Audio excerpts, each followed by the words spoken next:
اعوذ باللہ من الشیطان الرجیم بسم اللہ الرحمن الرحیم السلام علیکم ورحمۃ اللہ وبرکاتہ۔ کیا انسان کامل بننا ممکن ہے؟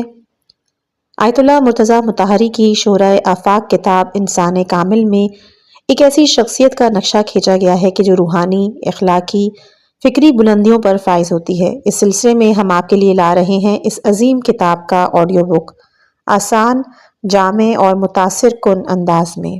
یہ ہے انسان کامل کا 5واں حصہ۔ پچھلے 4 حصوں کے لیے آپ پلے لسٹ بنامے انسان کامل میں جا کر ملاحظہ کر سکتے ہیں۔ چلتے ہیں کتاب کے آگے کی صفحات کی طرف۔ کمال اور اخلاق کا رابطہ۔ قرآن میں خداوند متعال سورہ جمعہ آیت نمبر 2 میں فرماتا ہے، وہی تو خدا ہے جس نے مکے والوں میں انہی میں سے ایک رسول بھیجا جو ان کے سامنے ان کی آیتیں پڑھتا، ان کو پاک کرتا اور ان کو کتاب اور عقل کی باتیں سکھاتا ہے، اگرچہ وہ لوگ اس کے پہلے کھلی گمراہی میں پڑے ہوئے تھے۔ ہر صاحب مکتب شخص جو بنی نوع انسان کے لیے کوئی ضابطۂ حیات لایا ہے، وہ انسان کے کمال یا کامل انسان کے بارے میں ایک نظریہ رکھتا ہے۔ وہ چیز جس کو اخلاق کا نام دیا جاتا ہے، اس کے متعلق کہتے ہیں کہ وہ ایک علم نہیں، فن ہے۔ یعنی اخلاق کا تعلق اس سے ہے کہ جو ہونا چاہیے اس سے نہیں کہ جو موجود ہے۔ اخلاق سے مراد ایسی اچھی صفات ہیں کہ جو انسان میں ہونی چاہیے، اور بہتر یہی ہے کہ وہ یہ صفتیں رکھتا ہو، اس لیے کہ اگر ایسا ہو تو وہ انسانیت کے بلند مرتبے پر فائز ہو جاتا ہے، اور یہی ایک بلند انسان، برتر انسان، کامل انسان کی دوسری تعبیر ہے۔ کامل انسان کے بارے میں مختلف مکاتب فکر کے بانیوں کے نظریات کا خلاصہ چند بنیادی نظریات کی شکل میں پیش کیا جا سکتا ہے۔ ایک نظریہ عقل پر اعتماد کرنے والوں کا ہے۔ یہ وہ لوگ ہیں کہ جنہوں نے انسان کو زیادہ تر عقل کے زاویے سے پرکھا اور صرف عقل کو ہی اس کا جوہر سمجھا۔ عقل کے معنی سوچ بچار کی قوت کے ہیں۔ سوچنے کا یہ انداز قدیم فلسفیوں کا تھا کہ جس میں ہمارے سب تو نہیں مگر بعض قدیمی فلسفی بھی شامل ہیں، جن میں ایک ابو علی سینا۔ ان کا دعویٰ تھا کہ کامل انسان کے معنی حکیم ہیں۔ انسان کا کمال اس کی حکمت میں ہے۔ حکمت سے ان کی مراد کیا ہے؟ کیا حکمت وہ چیز ہے کہ جسے ہم آج کل حکمت کہتے ہیں؟ نہیں، حکمت سے ان کے مراد حکمت نظری ہے کہ جو کل کائنات کے بارے میں ایک صحیح دریافت ہے کہ جو علم کے علاوہ ہے، یہ ہستی کے ایک حصے کی دریافت ہے۔ اب اس مرحلے پر ہم حکمت اور علم میں فرق واضح کرنے کے لیے اس قول کی مزید توضیح کرتے ہیں۔ اگر آپ شہر تہران کے بارے میں معلومات حاصل کرنا چاہیں تو آپ 2 قسم کی معلومات حاصل کر سکتے ہیں، ایک عام لیکن مبہم معلومات اور دوسری جزوی لیکن صریح معلومات۔ مثلاً بعض اوقات شہر تہران کے بارے میں آپ کو معلومات ایک میونسپل انجینئر کی معلومات کی مانند ہوتی ہیں۔ اگر آپ اسے شہر کا ایک عام نقشہ کھینچنے کو کہیں تو وہ آپ کو تہران کا ایک عام نقشہ کھینچ دے گا اور وہ بتائے گا کہ وہ شمال سے جنوب، مشرق سے مغرب تک کیسا ہے، نیز اس کا جنوب مشرقی، جنوب مغربی حصہ کیسا ہے۔ وہ شہر کی سڑکیں، میدان، پارک بھی کاغذ پر کھینچ دے گا۔ مثلاً یہ نیاوران ہے، وہ تجریش ہے، اس طرح شاہ عبد العظیم ہے۔ وہ آپ کو تہران کے بارے میں عام اطلاعات بہم پہنچائے گا، لیکن وہ سب مبہم ہوں گی، اگرچہ کہ وہ آپ کو پورے شہر کے بارے میں بتائے گا، لیکن اگر آپ اس نقشے میں اپنا گھر تلاش کرنا چاہیں تو نہیں کر پائیں گے۔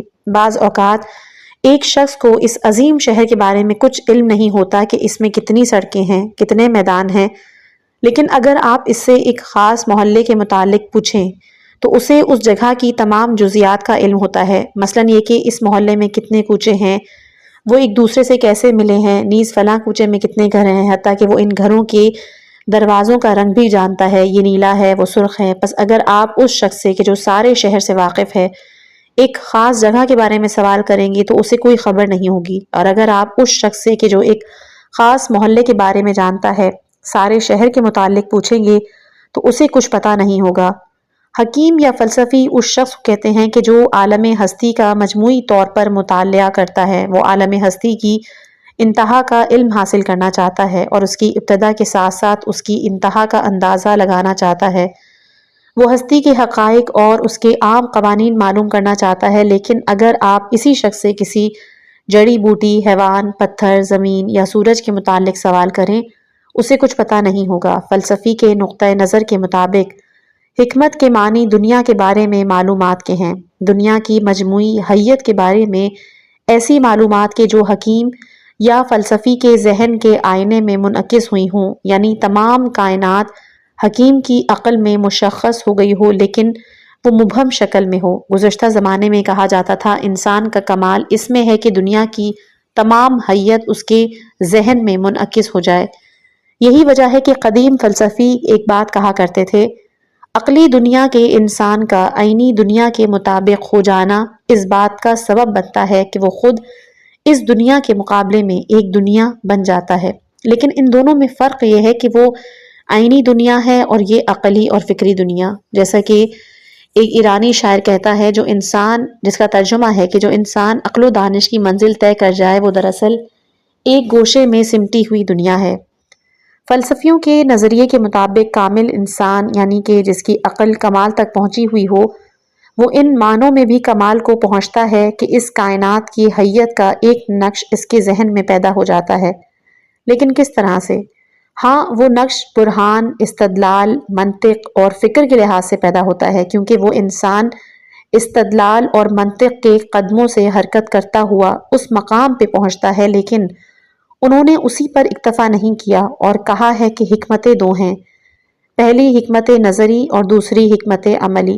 حکمت نظری یعنی دنیا کو اس کی شکل میں پہچاننا، اور حکمت عملی یعنی انسان کی عقل کا اس کے وجود کی تمام جبلتوں اور قوتوں پر کامل تسلط پانا۔ اگر آپ نے کتب اخلاق کا مطالعہ کیا ہے تو آپ نے دیکھا ہوگا کہ ان میں سے بیشتر اسی عقلی بنیاد پر نتائج نکالتی ہے، یعنی ہمارا فن اخلاق سقراطی اخلاق ہے، اس کا دار و مدار ہمیشہ عقل پر ہوتا ہے۔ کیا آپ کی عقل آپ کی نفسانی خواہشات پر حاکم ہے، یا آپ کی نفسانی خواہشات آپ کی عقل پر حاکم ہے؟ کیا آپ کی عقل آپ کے غصے پر حاکم ہے، یا پھر آپ کا غصہ آپ کی عقل پر حاکم ہے؟ کیا آپ کی عقل آپ کی توہمات پر حاکم ہے، یا پھر آپ کی توہمات آپ کی عقل پر حاکم ہیں؟ اگر آپ حکمت نظری میں اس دنیا کو اسی طرح سمجھ لیں جیسا کہ ہم اوپر کہہ چکے ہیں، اور حکمت عملی میں بھی اپنی عقل کو اپنے نفس پر مسلط کر لیں کہ آپ کا نفس اور نفسانی قوتیں آپ کی عقل کے تابع ہوں، تو آپ عقل و حکمت کے اس مکتب فکر کے نقطۂ نظر سے ایک کامل انسان ہیں۔ کامل انسان کا تعین کرنے کے بارے میں مکتب عقل کے علاوہ ایک اور مکتب بھی ہے، اور وہ مکتب عشق ہے۔ مکتب عشق کہ جو در حقیقت مکتب عرفان ہے۔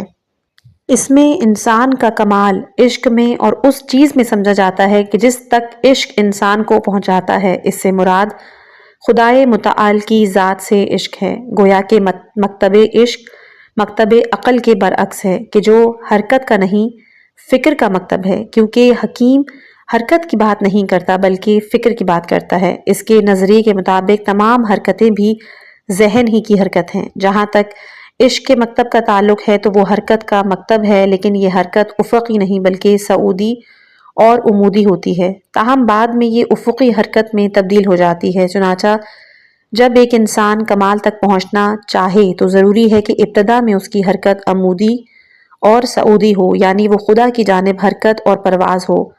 مکتب عشق کے لوگوں کا خیال ہے کہ بات فکر کی بات نہیں، بات عقل کی بات نہیں، استدلال کی بات نہیں، بلکہ بات انسان کی روح کی بات ہے۔ ان کے نظریے کے مطابق انسان کی روح واقعی حرکت کرتی ہے، اور وہ ایک معنوی حرکت ہوتی ہے، حتیٰ کہ وہ خدا تک جا پہنچتی ہے۔ مطلب یہ ہے کہ یہ مکتب بنیادی طور پر عقل کے مکتب کا راستہ روکتا ہے۔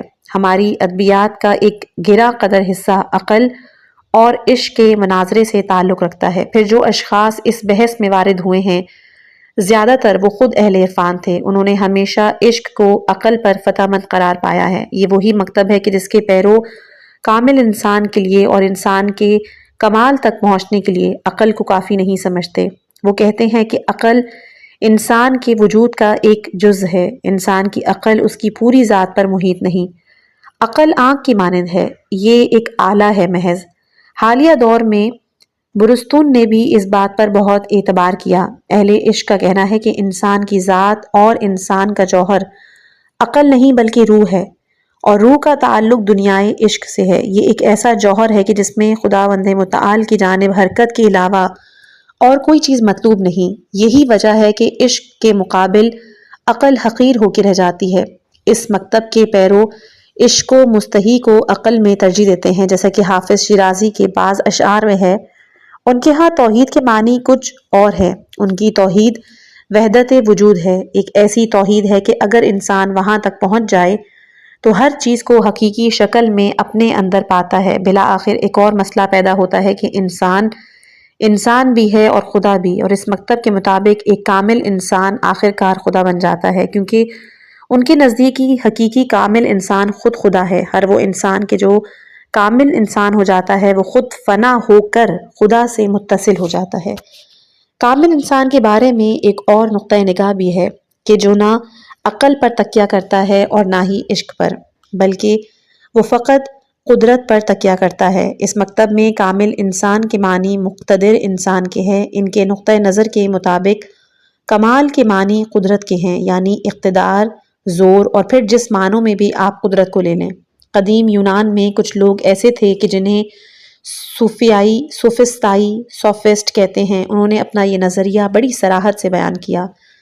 وہ کہتے ہیں کہ حق نے معنی میں زور، اور جہاں کہیں زور ہے وہ حق ہے، جہاں کہیں قدرت ہے وہی قدرت حق ہے۔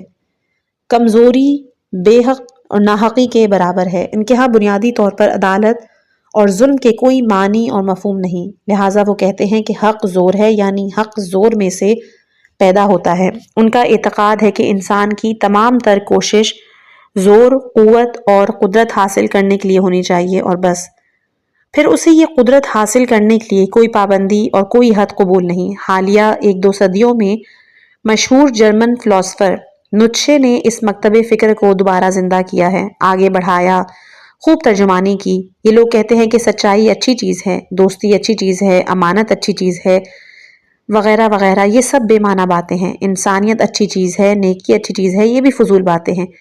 وہ کہتے ہیں اس کے کیا معنی ہے کہ جو کمزور ہو اسے سہارا دو، اس کے بجائے اس کے منہ پہ 1-2 تماچے مارو۔ اس سے بڑا اور کوئی گناہ نہیں کہ وہ کمزور ہے، چونکہ وہ کمزور ہے اس لیے اس کے سر پر ایک پتھر دے مارو۔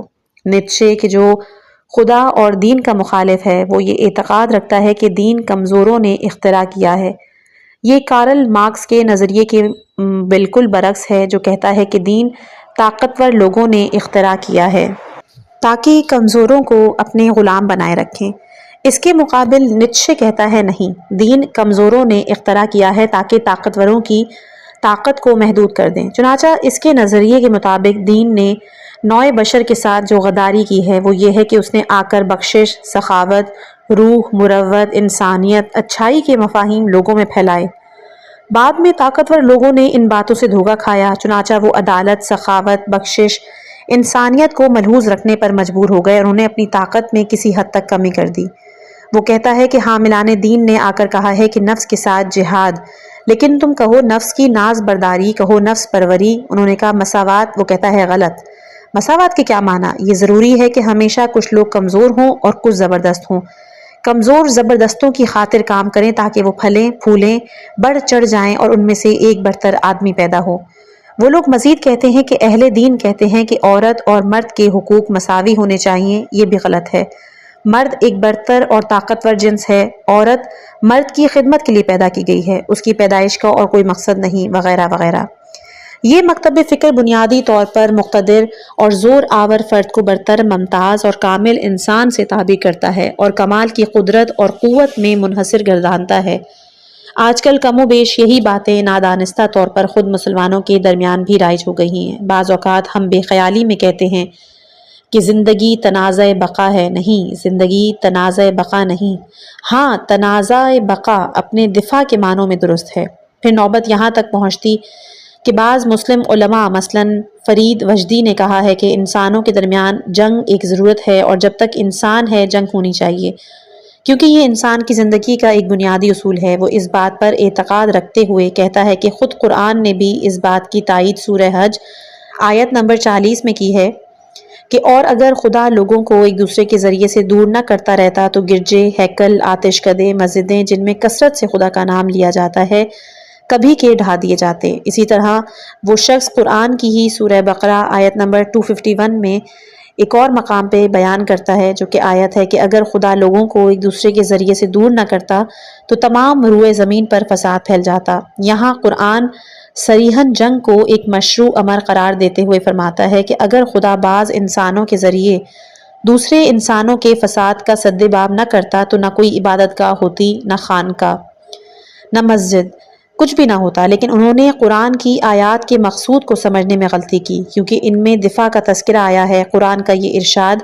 مسیحیت کے مقابلے میں ہے، یعنی اس مسیح پادری کے جواب میں جو کہتا تھا کہ جنگ قطعی طور پر ناجائز ہے اور ہم صلح کل ہیں۔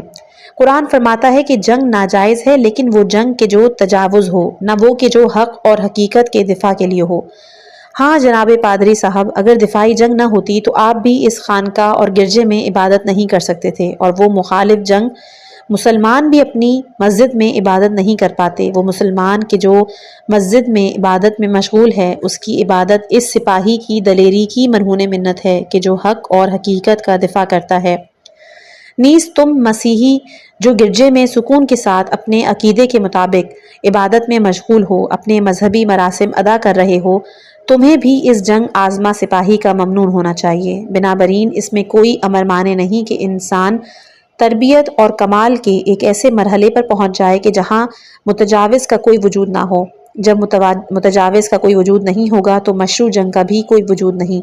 اسی لیے اسلام میں حضرت مہدی علیہ السلام کی حکومت کا تعارف۔ یہ ایک دلچسپ بات ہے کہ انہی دنوں جب میں اس مسئلے کے بارے میں مطالعہ کر رہا تھا تو میں نے دیکھا کہ وہاں ایک عجیب داستان ہے کہ جو اسلام کے مثالی معاشرے کو پہچاننے کے لیے ایک بہت بڑا ذریعہ ہے۔ چنانچہ کہا گیا ہے کہ امام مہدی علیہ السلام کے زمانے میں درندے بھی آپس میں صلح کر لیں گے، جنگ کا ہمیشہ کے لیے خاتمہ ہو جائے گا، یعنی لوگ کمال کی اس حد تک پہنچ جائیں گے کہ جہاں تجاوز کا کوئی وجود نہیں ہوگا جس کی بنا پر جنگ لڑی جائے۔ لہٰذا یہ جو کہا جاتا ہے کہ زندگی بقا کی خاطر جنگ کرنے کا نام ہے، یعنی جنگ اور تنازع زندگی کا لازمہ ہے، یہ بات صحیح نہیں۔ ایک جملہ ہے کہ جو امام حسین علیہ السلام سے منسوب ہے، لیکن نہ تو اس کے معنی درست ہے اور نہ کہ کسی کتاب میں موجود ہے کہ جس کی بنا پر کہا جا سکے کہ یہ جملہ امام حسین علیہ السلام کا ہے۔ اس کے باوجود بھی 40 یا 50 سال سے زیادہ عرصہ نہیں گزرا کہ یہ جملہ لوگوں کی زبانوں پر آنے لگا ہے۔ کہا جاتا ہے کہ امام حسین علیہ السلام نے کہا ان الحیات عقیدۃ الجہاد، یعنی حیات کے معنی عقیدہ رکھنے اور اس عقیدے کی راہ میں جہاد کرنے کے ہے، لیکن یہ اہل مغرب اور فرنگیوں کے خیال سے مطابقت رکھتا ہے کہ انسان کو چاہیے کہ ایک عقیدہ رکھتا ہو اور اپنے اس عقیدے کی راہ میں جہاد بھی کرے۔ قرآن اس سلسلے میں حق کا ذکر کرتا ہے، اور قرآن میں مذکور جہاد اور قرآن کے نظریہ حیات کے مطابق زندگی یہ ہے کہ حق پرستی کا طریقہ ہو اور حق کی راہ میں جہاد ہو، نہ یہ کہ ایک عقیدہ ہو اور اس عقیدے کی راہ میں جہاد ہو۔ اس جگہ ہم کہہ سکتے ہیں کہ عقیدہ ممکن ہے کہ حق ہو اور ممکن ہے کہ باطل ہو، کیونکہ وہ ایک بندھن ہے۔ تاہم یہ ایک اور مکتب فکر ہے جو کہتا ہے کہ انسان کے لیے ضروری ہے کہ وہ ایک عقیدہ، ایک مقصد اور نظر رکھے اور اپنے مقصد کی راہ میں کوشش بھی کرے۔ اب وہ عقیدہ کیا ہو تو وہ خواہ کچھ بھی ہو، اس کی انہیں کوئی فکر نہیں۔ قرآن مجید کے الفاظ بڑے نپے تلے ہیں۔ وہ فرماتا ہے حق پرستی اور حق کی راہ میں جہاد، نہ کہ عقیدہ اور عقیدے کی راہ میں جہاد۔ قرآن کا کہنا ہے کہ پہلے تمہیں اپنے عقیدے کی اصلاح کرنی چاہیے، یعنی عموماً تمہارا پہلا جہاد خود اپنے عقیدے کے ساتھ ہونا چاہیے۔ تمہیں چاہیے کہ پہلے اپنے عقیدے کے ساتھ جہاد کرو، پھر درست صحیح اور سچا عقیدہ اختیار کرو، پھر جب تمہیں حق کا پتہ چل جائے تو اس کی راہ میں جہاد کرو۔ بہرحال جہاں تک اس قول کا تعلق ہے کہ بنیادی طور پر کامل انسان کا مطلب مقتدر انسان، طاقتور انسان ہے، تو اس کی بنیاد بھی تنازع بقا کے اصول پر ہے۔ یہ وہی نظریہ ہے کہ جس پر ڈارون کے فلسفے کی بنیاد قائم ہے، اور وہ کہتا ہے کہ زندگی تنازع بقا ہے۔ چنانچہ حیوانات ہمیشہ اپنے وجود کی بقا کی جنگ کرتے رہتے ہیں، اگرچہ اس معاملے میں انسان بھی ایسے ہی ہے۔ ہم انسان کو اس بنا پر حیوانات کا ہم پلہ نہیں سمجھ سکتے کہ انسان کی زندگی بھی بقا کے لیے جنگ کے علاوہ کچھ نہیں، کیونکہ اس قول کے معنی یہ ہیں کہ بقا کے لیے تعاون ہو۔ جو لوگ کہتے ہیں زندگی تنازع بقا ہے، ان کا بیان ہے کہ تعاون کو تنازع بقا ہی نے مسلط کیا۔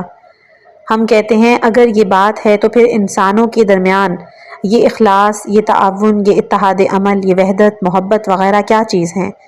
وہ کہتے ہیں کہ آپ نے غلط سمجھا، کیونکہ اسی اخلاص، تعاون، محبت اور دوستی کے لیے تنازع ہوتا ہے۔ ہم سوال کرتے ہیں کہ کیسے؟ تو وہ آگے سے کہتے ہیں کہ انسانوں کی زندگی میں بنیادی چیز جنگ ہے، لیکن جب ان کا مقابلہ ایک اپنے سے بڑے دشمن کے ساتھ ہوتا ہے تو وہ ان پر دوستی مسلط کر دیتا ہے۔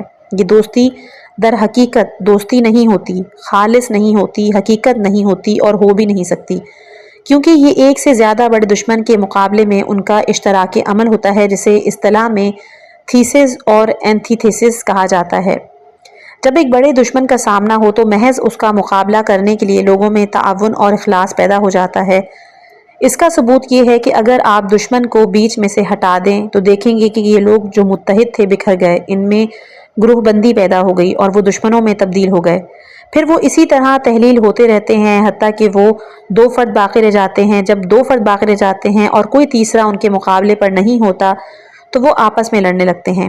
وہ کہتے ہیں تمام دوستیاں، صلحیں، مخلصیاں، انسانیتیں، یکجہتیاں وغیرہ کو انسانوں کی دشمنی ہی ہے، ان پر مسلط ہو جاتی ہے۔ پس تنازع اصل ہے اور تعاون ان کی پیداوار، یعنی اس کا بچہ، اس کی شاخ۔ یہاں ہم دیکھتے ہیں کہ جس طرح مکتب عقل کے مقابل ایک نظریہ یہ تھا کہ جس کا وہ منکر تھا، اسی طرح مکتب عشق کے مقابلے میں بھی ایک نظریہ ہے اور اس مکتب کے پیرو اس کے منکر ہیں اور اسے محض خام خیالی قرار دیتے ہیں۔ پھر بعض لوگوں نے قدرت کی اہمیت کو بے حد گھاٹا اور یہ سمجھا کہ بنیادی طور پر انسان کا کمال اس کی کمزوری میں ہے۔